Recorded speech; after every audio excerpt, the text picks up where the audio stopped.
தேவனுடைய நாமம் மகிமைப்படுவதாக.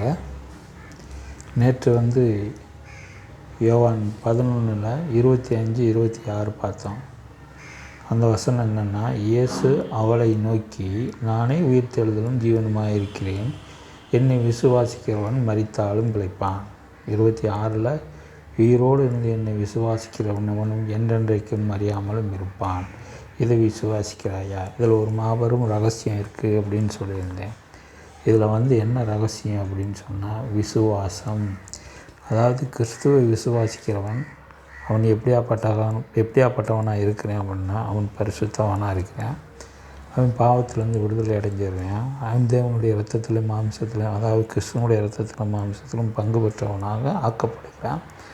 அப்படின்ற பட்சத்தில் அவன் யோவான் 1:12-13 பிரகாரம் அவன் தேவனுடைய பிள்ளையாக்கப்பட்டு அவர்கள் இரத்தத்தினாலாவது மாம்ச சித்தத்தினாலாவது புருஷனுடைய சித்தத்தினாலாவது போகாமல் தேவனாலே பிறந்தவர்களாக ஆக்கப்படுகிறார்கள்.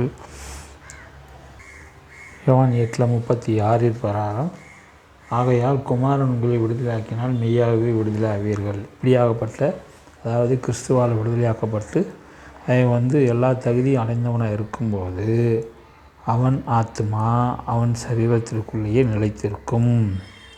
அதுதான் சொல்கிறான், அடிமையானவன் என்றைக்கும் வீட்டில் நிலைக்கிறான். அடிமையாக இல்லை, அதனால் அவன் வீட்டில் அவன் நிலைச்சிருக்கிறான்.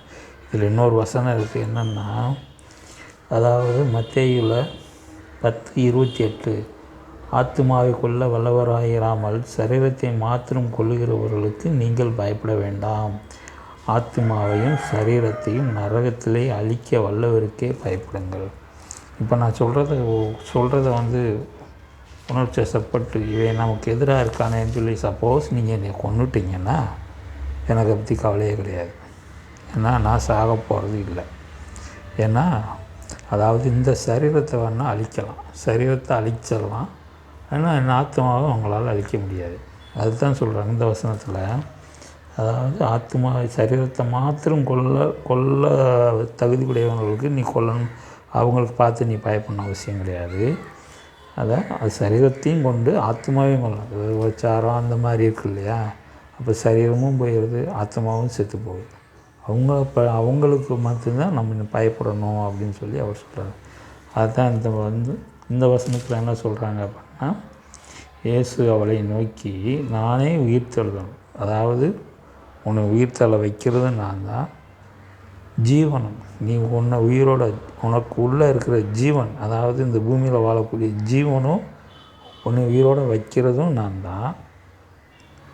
அதாவது நீ மரித்தாலும் உன்னை உயிர்த்தெழ வைக்கிறது நான். அதே மாதிரி நீ உயிரோடு இருக்கும்போது உனக்குள்ளே இருக்கிற ஜீவனும் நானே உயிர்த்தெழுதலும் ஜீவனுமாக இருக்கிறேன்.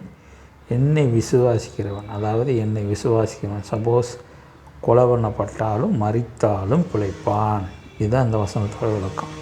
அதுக்கு அடுத்த வசனம், உயிரோடு இருந்து, அப்போ உயிரோடு இருக்கிறேன், நான் கிறிஸ்துவை விசுவாசிக்கிறேன் அப்படின்னா, என்னை விசுவாசிக்கிறவன் எவனும் என்றென்றைக்கும், அதாவது என்றைக்குமேன்றது என்னைக்கு முடிவு இல்லாமல் என்றென்றைக்கும் கிறிஸ்து வருகையின் மட்டும் மறியாமலும் இருப்பான். ஏன்னா அவன் சரீரத்தில், அதாவது அவன் மாம்சத்தினால் பிறக்கலை. மாம்சத்தினால் பிறக்காத பட்சத்தில் அவன் மாம்சத்துக்கு உண்டான சாபம் அதிகம் 3:19 வராது. அவன் மண்ணுக்குள்ளே போகணும்னு அவசியம் கிடையாது. அதுதான் சொல்கிறாரு, மறியாமலும் இருப்பான், இதை விசுவாசிக்கிறாயா என்றார். இதுதான் அந்த வசனத்தோட விளக்கம். நன்றி.